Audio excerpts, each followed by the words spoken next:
Good morning. It's my pleasure to teach you, and I hope that it is a pleasure for you to listen to me. So, a kind of a coordination in between us. Okay.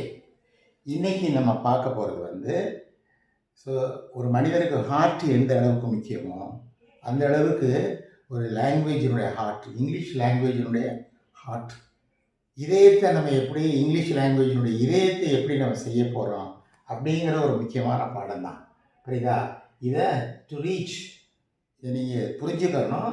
And to reach out, மற்றவங்களுக்கு நீங்கள் எடுத்து சொல்லணும். பார்த்துக்கோங்க. இப்போ நான் என்ன பாருங்கள், making English grammar keys.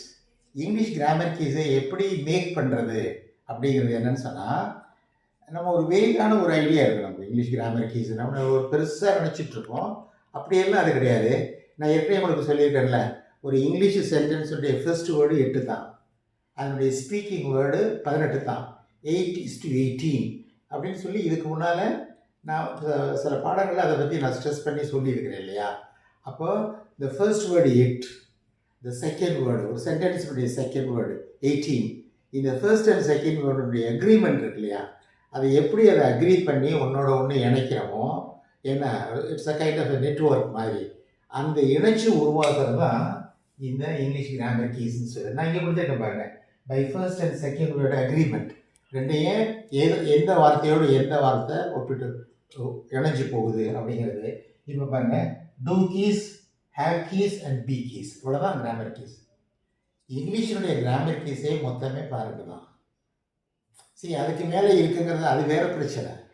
But நமக்கு வந்து to be precise with the language and to have a definite knowledge of the language, so we make every திங்கை ஒரு அக்யூரேட், அவ்வளோதான். அப்படி பார்க்கும்போது டூ கீஸுங்கிறது என்ன தெரியுமையா?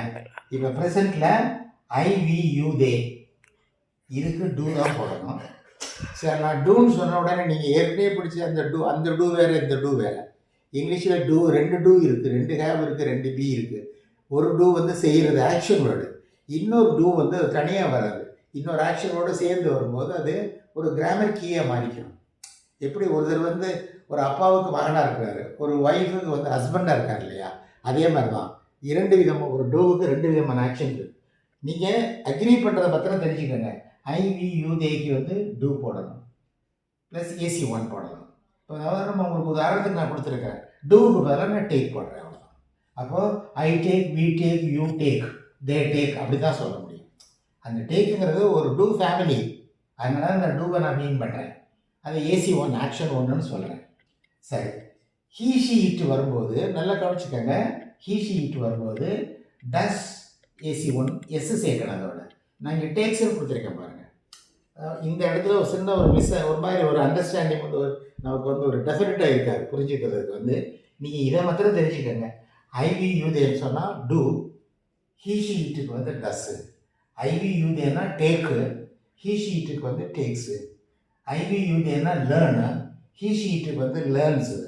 ஐவி யூதே அப்படின்னு சொன்னால் உதாரணமாக என்ன சொல்கிறது, அண்டர்ஸ்டாண்டு, ஹீ ஷி இட்டுக்கு வந்து அண்டர்ஸ்டாண்ட்ஸ். இதை மாத்திரம் நீங்கள் பிடிச்சிக்கோங்க. இதுதான் கிராமர் கீ. இதனுடைய நெகட்டிவ் போகும்போது அதை டூ நாட்டு, டஸ் நாட்டுன்னு போடணும். Okay okay. அதுக்கடுத்து அது பாஸ்ட்டில் வந்து இந்த 8 இருக்கு இல்லையா? 8னா என்ன அர்த்தம்? இங்கிலீஷ் ஸ்டார்டிங் வேர்ட் ஐவி யூதே, இது 8. இதோட டிட்டு போடணும். டிட்டுனா என்ன அர்த்தம்? டூ ஆக்ஷன், இது டிட்டு, அதனுடைய பாஸ்ட் டென்ஸு. அதே மாதிரி இப்போ நான் டேக்குக்கு பதிலாக அந்த AC2 டூக் போட்டுருக்கிறேன். நல்லா கவனிச்சுக்கோங்க. இந்த டூவை வச்சு குழப்பிட வேணாம்.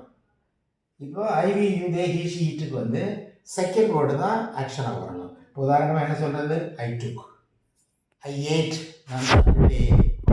அதே மாதிரி என்ன சொன்னேன்? ஐ அண்டர்ஸ்டுட், நான் புரிந்து கொண்டேன். அதே மாதிரி